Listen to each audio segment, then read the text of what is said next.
Si la leche se echa a perder, se convierte en yogur, y el yogur es más valioso que la leche.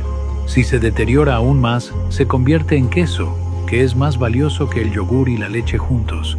Y cuando el jugo de uva se agria, se transforma en vino, que vale mucho más que el propio jugo de uva.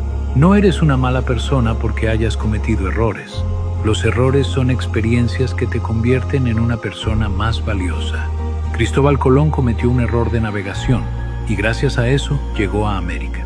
Fue por un error que Alexander Fleming descubrió la penicilina. No dejes que tus errores te derrumben. No es la práctica la que lleva a la perfección. Son los errores y los aprendizajes que vienen de ellos los que te hacen mejor. Simplemente continúa. Si no estás siguiendo a Comienzo Profundo, probablemente nunca más nos volverás a ver. Pero si lo estás, entonces felicidades. Estás creciendo todos los días.